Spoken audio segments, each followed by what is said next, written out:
제가 이제 지금까지 봤었던 거 다시 한번 좀 정리해주고, 그다음에 과거랑 경향이 좀 어떻게 바뀌었는지 한번 볼 건데, 자, 첫 번째는, 암기형 문제와 사례형 문제의 비율을 좀 제가 봤는데, 잠깐만요. 이거 색깔을 어떻게 해봤구나.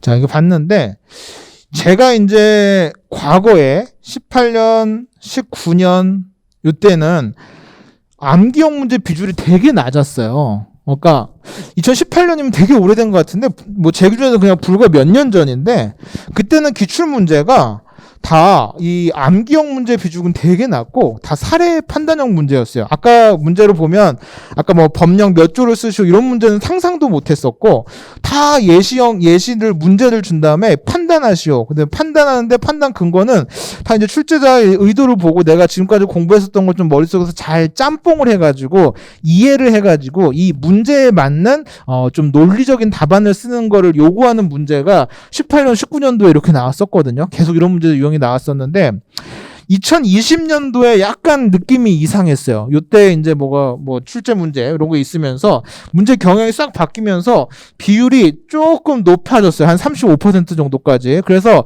저 때는 저도 약간 긴가민가 했어요. 아, 뭔가 좀 보수적으로 문제를 출제하시려나 보다. 19년도에 뭐 문제가 좀 있어서 좀 보수적으로 출제를 하시나 보다. 이 정도로 생각을 했었는데 21년도에, 그러니까 이제 작년이죠. 작년에 경향이 완전히 또 저렇게 90%까지 올라가 버렸어요. 암기형 비중이. 그래서, 이게 상당히 높아졌구나. 이렇게 이제 예상을 했고, 그 다음에 이제 올해는 제가 이제 77, 33이라고 놓은 거는 제가 아까 문항별로 예를 들면 좀 비율, 그러니까 같은 문제라 해서도 뭐 암기형인지 뭔지에 따라서 이제 비율 배분을 해가지고 제 나름 합리적으로 좀 배분을 해봤더니 77대 33 정도로 암기형 비중이 워낙 높게 나오더라. 그것도 지금 사례형 문제라고는 하는데 아까도 봤듯이 사례형 문제는 사실 사례형 문제의 원래는 뭐냐면 지문을 열심히 읽고 지문에서 뭔가를 캐치해내가지고 문제를 풀고 뭐 이런 것들이 많았었는데 지금 이제 그렇게 캐치하는 것들이 있긴 한데 막 그렇게 막 고난도의 판단을 요구하거나 그런 건 아니었어요. 그러니까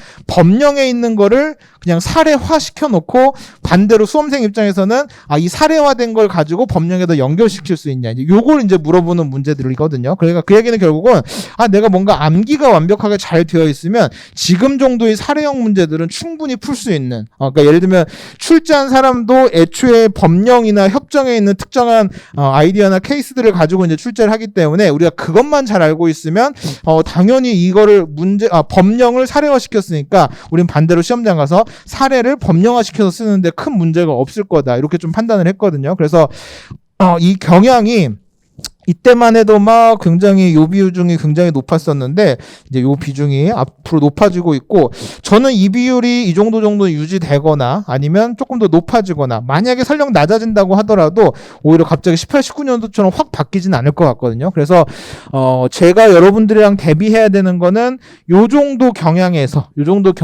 어떻게 효율적으로 공부할 수 있을까? 그 포인트를 좀 여러분들이랑 제가 많이 고민을 좀 했고 그다음에 여러분들이 거기에 따라서 좀 잘 쫓아오셔서 내년에 좋은 성적을 좀 얻었으면 좋겠고 물론 아까 말씀드린 것처럼 꼭 요게 다가 아닐 수 있고 또 이제 조금은 어려운 문제가 한두 문제가 섞일 거예요. 왜냐면 올해 채점하시는 분들이 고생 굉장히 많이 하실 거거든요. 이게 법령 문제로 내면 채점하기가 되게 어려워요. 왜냐면 고만고만하게 다 잘 쓰기 때문에 그래서 정말 잘 쓴 거 찾아내기가 굉장히 어려운데 그래서 그런 걸 대비해서 이제 조금 어려운 문제, 조금 어려운 판단 문제 이런 게 이제 들어갈 수는 있을 것 같아요. 이제 그거는 조금 변형이 있을 수는 있지만 제가 봤을 때는 큰 틀에서는 이제 이 범위 안에서의 변형이기 때문에 일단 우리가 이제 해야 될 거 위주로 좀 해야 된다 이렇게 생각을 하시면 될 것 같고 올해 시험 문제는 작년도 그렇고 올해도 그렇고 좀 쉬웠어요. 왜 그랬냐면 예를 들면 이제 좀 다양한 데서 문제를 출제했었던 게 2020년도 경향이었는데 작년이랑 올해는 일방법에서 특히 일방법 안에서도 중요한 것들 위주로 그냥 문제를 출제를 해버렸어요. 그래서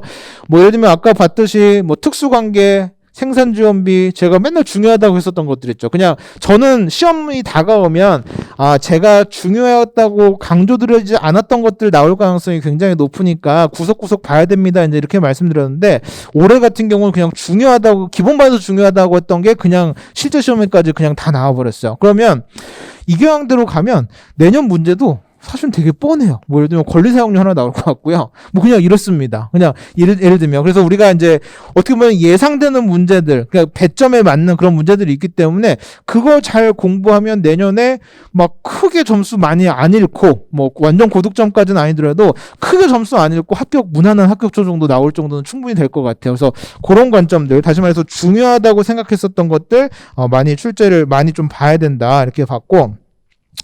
그래서 제가 아까 이제 1번부터 4번 문제를 쭉 정리해 보니까 화재 보증 비용, 그다음에 임차 수입물품 6방법이긴 하지만 제일 중요한 거 나왔고, 생산지원비, 특수관계, 처운돈 사용의 제한, 뭐 중요한 문제, 중요한 주제들, 우리가 관세평가 1방법 공부하면서 중요하게 다뤘던 주제들이 있었죠.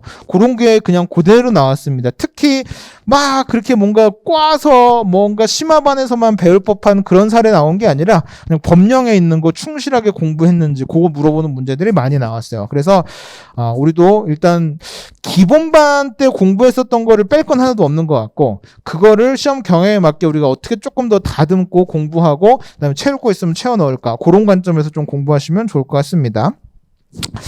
자, 그다음에 이제 두 번째 특징도 좀 봐야 되는데, 이게 보니까 우리 다른 과목들은 문제 자체가 길어야 한두 페이지거든요. 근데 이제 저랑 같이 쭉 보니까 이게 뭐 지문 연계성이 좀 낮아서 지문 열심히 안 읽어도 문제 풀 수 있을 것 같습니다. 요거는 사실은 여러분들이 실제 시험장이 아니라 조금 편안한 상태에서 저랑 보니까 그렇게 느끼는 건데, 실제 시험장 가면 이게 되게 압박이에요. 예를 들면 시험 문제 자체가 굉장히 길기 때문에 이게 저는 다 읽어본 다음에 여러분들한테 지문 연계성이 좀 낮습니다 이렇게 말씀드리지만, 실제 시험장에서는 낮은지 높은지 모르잖아요. 그러니까 열심히 읽어야 된다고요. 이제 그렇게 보다 보니까 일단 독해 능력은 되게 중요한 것 같습니다. 여전히 그건 중요한 것 같아요. 그러니까 지문 길이가 짧아지지는 않았거든요. 여전히 긴 지문 문제들이 나오기 때문에 이 지문에 대한 이렇게 독해 문제, 그다음에 읽으면서 법령 쟁점들 뽑아내는 거, 이런 능력은 여전히 중요한 것 같은데, 과거 시험 대비했을 때 이 지문을 연계해서, 그러니까 지문에서 캐치한 내용들 가지고 판단형으로 써야 되는 배점은 점점점 줄어든 것 같아요. 특히 올해도 제가 이렇게 쭉 한번 분석을 해봤더니 한 33% 정도밖에, 다시 말해서 67% 정도는 그냥 우리가 쓰면, 그냥 우리가 암기한 거 그냥 써도, 그러니까 다시 말해서 지문 안 읽어도 그냥 쓸 수 있는 문제들이 한 67점 정도 나온 것 같고, 나머지 33점 정도가 그런 것 같습니다. 잠깐, 제가 아까 이거 맞죠? 그 정도 나온 것 같습니다. 그래서 일단은 조금 이제 그렇게 그러니까 다시 말해서 관세평가가 옛날에는 막 관세평가에 되게 특유의 뭐 이런 좀 판단 문제 뭐 이런 문제들이 좀 있었는데, 경향이 많이 좀 바뀐 것 같다. 그 다음에 작년에 이어서 올해 또 많이 그렇게 그쪽으로 많이 흘러간 것 같다, 이겁니다. 그죠? 그래서 저는 여러분들한테 그 방향이 맞다 틀리다 그런 거 얘기하려는 게 아니라, 방향이 그렇기 때문에 그냥 우리는 거기에 맞춰서 공부하면 됩니다. 뭐 좋다 나쁘다 논할 필요도 없어요. 그렇게 보시고, 이게 좀 뭐가 잘렸네. 요거 한번 좀 설명드릴게요. 자, 여기는 화살표가 있죠, 여러분 프린트에는. 자, 이 관세평가에서 요구하는 능력이 이제 일단은 지문이 형태가 사료형 지문이 나오기 때문에 쟁점을 파악하고 그 쟁점에 대해서 판단하고, 그다음에 판단 근거를 쓰고, 판단 근거 중에서 법에 있는 거 그냥 암기하고, 이제 이런 이제 순서가 있는데, 그러니까 옛날이라는 건 18년도 이전을 말하는 거고, 그때 이제 뭔가 어려운 문제들이 나왔을 때는 이쪽이 되게 중요했어요. 쟁점 파악 자체를 못해서 빵점 맞는 경우도 되게 많았고, 쟁점 파악은 됐는데 판단이 이게 가산인지 비가산인지 헷갈려가지고 점수 많이 못 받는 경우들 많았기 때문에, 이 뒤까지는 쟁점 잘 파악하고 판단 맞으면 여기 조금 부족해도 고득점 맞는 답안이 되게 많았었어요. 근데 난이도가 점점 낮아지니까 쟁점 그냥 문제수 줘버리고요, 판단 그렇게 어려운 고도의 판단 문제가 안 나와요. 그러니까 판단까지 다 맞춰요, 사람들이. 그러니까 그 다음부터 중요해지는 건 판단 근거를 누가 더 잘 썼냐. 판단 근거 중에서도 가장 확실한 판단 근거가 법에 있는데, 그 법에 있는 규정 누가 더 잘 암기했냐, 여기에 포커스가 맞춰져서 옛날에는 이것 때문에 당락이 결정됐다면 요즘은 이것 때문에 당락이 결정됩니다. 그게 2020년도 이후에 눈에 띈 변화거든요. 근데 올해도 제가 기출문제를 보니까 더 이쪽으로 왔으면 왔지 이쪽으로 가지 절대 않았어요. 그러니까 우리 이쪽에 대한 좀 판단이 되게 중요하다 이렇게 말씀드렸고, 제가 이제 기존 10점 문제 기준으로 봤을 때는 단순하게 어떤 판단만 쓰기에도, 그러니까 판단과 직접적인 연관이 있는 근거 쓰기에도 되게 답안이 부족했었는데, 10점짜리 답안 채우기가 부족했었는데, 이 답안 채우기가 부족했던 이유가 뭐냐면